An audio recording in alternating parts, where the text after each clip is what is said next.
오늘 우리가 같이 읽은 이 말씀은 그 전에 있는 상황을 간략하게 이야기하자면 스데반 집사의 순교 이후 제자들이 각 지역으로 뿔뿔이 흩어졌는데 그 중에 빌립이 사마리아 지역에서 도망쳤는데 그쪽에서 복음을 증거했다고 합니다.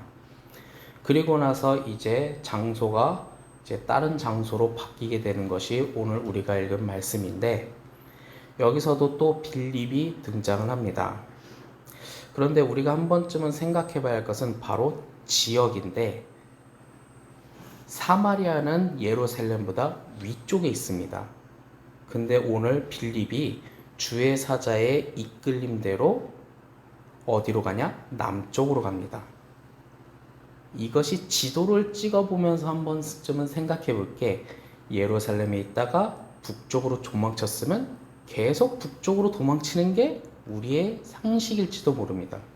그러나 주의 사자는 그를 남쪽 광야로 이끌어갑니다. 솔직히 이렇게 하다 보면 예루살렘 지역을 중간에 경유하다가 붙잡힐 수도 있는데 주의 사자는 그를 남쪽 광야로 이끌어가죠.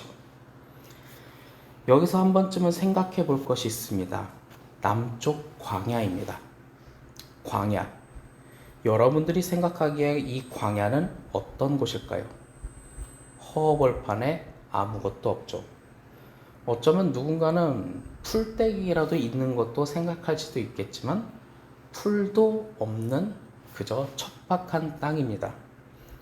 사막이면 더 심각할 수도 있겠지만 아무튼 아무것도 없는 곳. 즉 우리가 생각하기에 가장 힘든 곳입니다. 그런데 주의 사자는 가장 힘든 곳으로 가라고 하네요. 가끔 저는 이 말씀을 보면서 그런 생각이 듭니다. 여러분들에게 혹은 저에게 주님께서 너 가장 힘든 곳으로 내가 보낼 거야. 그럼 너 빨리 가야지 하면 여러분들은 어떤 반응을 보이겠습니까? 여러분들은 어떠실지 모르겠지만 저는 대하 드라마를 좋아하고 나관중의 삼국지를 좋아하기 때문에 하나님을 바라보고 예수님을 바라보는 관점이 죽은 관계를 바라보는 때가 좀 있습니다. 그래서인지 보통 삼국지나 대하 드라마 보면 주군이 시키면 충성하면서 가는 그런 장면들을 굉장히 전 좋아하거든요. 개인적 취향입니다만. 그러니 당연히 주군 대신 주님께서 가라고 하니 yes sir, 예, 충성하면서 가는 성향이 있기는 합니다.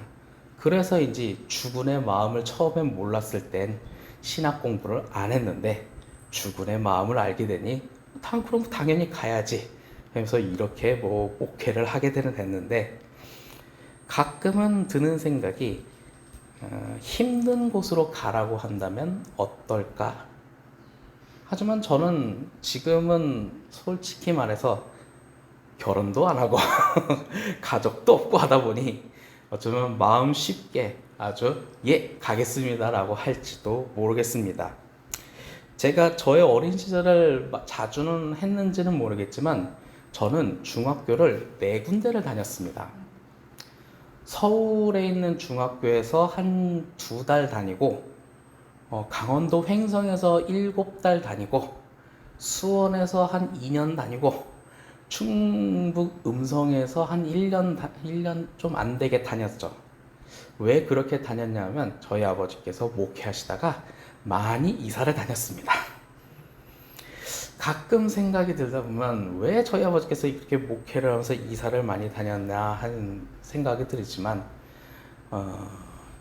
주님 가라 한다 하기에는 좀 그렇고 어찌하다 보니 가긴 했는데 지금 생각해보니까 참 고생길이었지만 가끔 저희 아버지께서 칼럼을 한번 쓰신 적이 제 어딘가에 본 적은 있는데 그때는 주님을 더 가까이 알게 됐다라고 말한 거 보면 주님의 이끄심이 아니었나 하는 생각도 듭니다.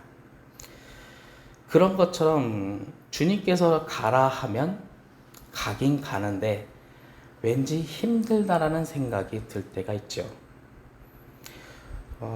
제가 충북 음성에서 이제 고등학교는 이제 한 군데에서 졸업을 했지만 여러분들은 어떻게 생각할지 모르겠지만 거기는요 버스가 두세 시간에 한 대씩 있는 곳입니다. 가끔 여러분들께서 버스가 한 뭐 20분에 한 대씩 있다, 30분에 한 대씩 있다는 말씀을 하실 때마다 저는 별로 마음에 와닿지 않을 때가 있기는 합니다만 그만큼 저는 참 그 가라는 곳이 좀 그랬습니다. 그런데 오늘 이 말씀에도 이 말씀을 하라는 것, 가장 힘든 곳으로 가라 하니 이 말씀에 따라서 여러분들에게도 또한 이 질문을 던지죠. 만약 주님께서 여러분들에게 가장 가기 싫어하고 힘든 곳으로 가라 한다면, 아니면 장소가 아니라 역할을 준다고 한다면 여러분들은 어떻게 반응하시겠습니까? 솔직히 저도 뭐 수요 예배 때 잠깐 얘기를 했지만 저희 아버지께서 일부러 실패할 줄 알면서도 했던 선택이 하나 있었죠. 그러다 보니 다른 동료 목사들한테도, 목회자들에게도 바보 같은 선택을 했다라면서 비하하는 사람도 있고, 또 그러다 보니까 좀 척진 목회자들도 있었고, 그 중에서도 뭐 큰 교회 목사님들도 왜 그런 짓을 했어 하면서 척진 사람도 있었는데, 그러다 보니 저는 솔직히 그 아버지께서 마지막으로 목회했던 그곳은 좀 가기가 싫어요. 좀 지금부터 이제 10년이 지났으니 만약 제가 뭐 거기서 만약 목회를 한다고 하면 제가 누구 아들이래 어쨌대 뭐 그런 식으로 꼬리표가 듣는 것도 저도 별로 좋아하진 않지만요. 하지만 만약 주님께서 가라고 한다면 한숨은 좀 쉬겠죠. 그런 것처럼 주님께서 뭔가는 뜻은 있는데 나는 한숨을 쉬는 그곳이 있습니다. 그러나 여기 이 광야는 이 이스라엘 민족에게 어떤 곳인지를 한번 생각해 볼 필요가 있습니다. 광야는 이스라엘 민족이 이집트에 노예 생활을 했을 때 모세라는 지도자를 통하여서 이끌어냈고 약속의 땅으로 가는 그 과정 속에서 하나님께서 함께 하던 곳입니다. 그곳은 구름 기둥과 불 기둥이 있었던 곳이고 하나님만을 의지하여 여호와를 의지하여 그들이 가던 유목민족을 생활하던 곳이었죠. 그곳에 대한 대표성을 지니는 하나의 상징적인 단어입니다.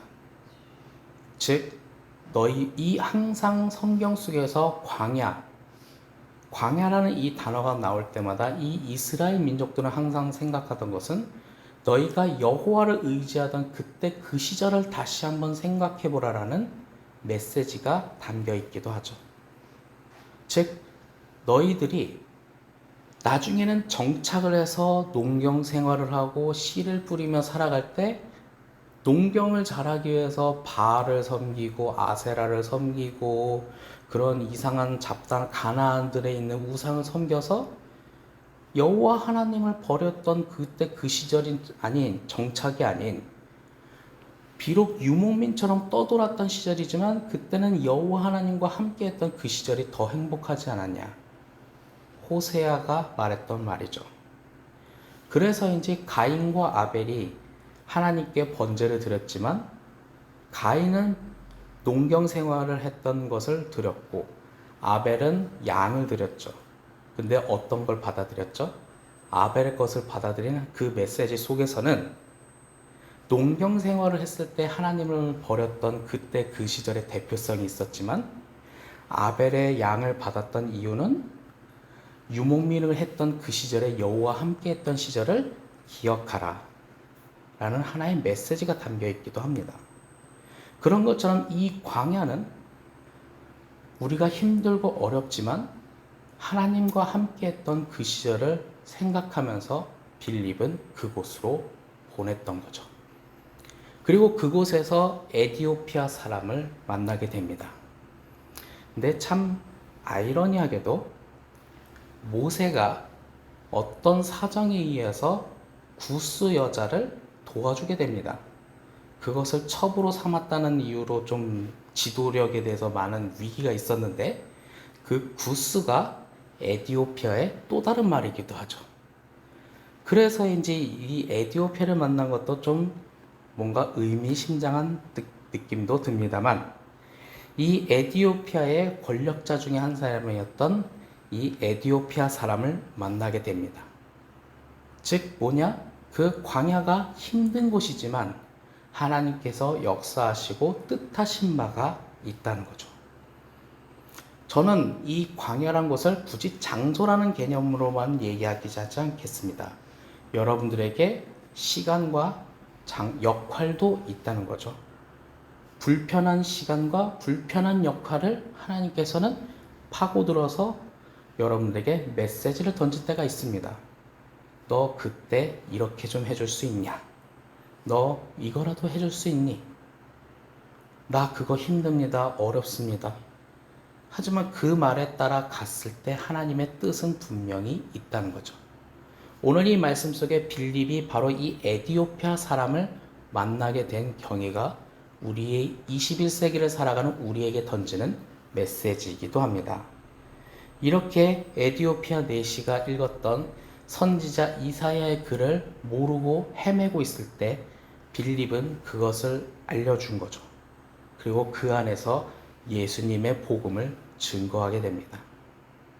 여기서 우리가 알다시피 그 복음의 내용을 듣고 바로 에디오피아 내시가 세례를 받고 주님을 영접하며 그 둘은 다시 만나지 않고 각자의 길을 가게 되는, 다시 만나지 않았다는 건 조금 슬프기는 하지만 그가 에디오피아 내시가 기쁨으로써 각자의 길을 간 것은 또한 하나님의 뜻입니다. 그 뜻을 알아서 그들이 그곳에서 복음을, 각자의 역할을 갔던 거죠. 이것이 바로 빌립이 광야라는 힘들고 어려운 길을 순종하면서 나아갔기 때문에 나왔던 결과입니다.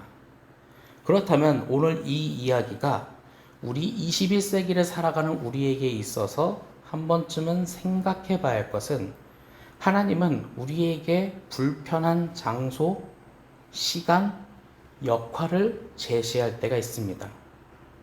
그렇다면 우리는 그 선택의 순간에 어떤 판단을 하고 어떤 순종을 하는지 주님은 우리에게 메시지를 던지고 있는 거죠.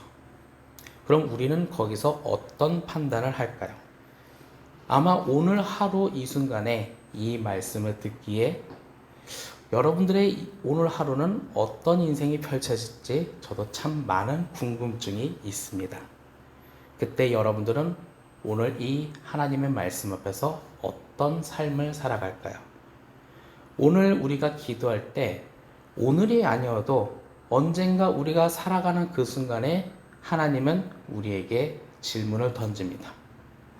우리가 가장 불편해하는 장소, 시간, 역할, 그리고 그 안에서 우리는 하나님의 복음을 전할 수 있는 빌립과 에디오피아 내시의 그 순간이 찾아올 거고, 그 순간 우리는 복음을 증거하고 그리고 하나님께 순종할 수 있는 시간은 반드시 주어진다는 거죠.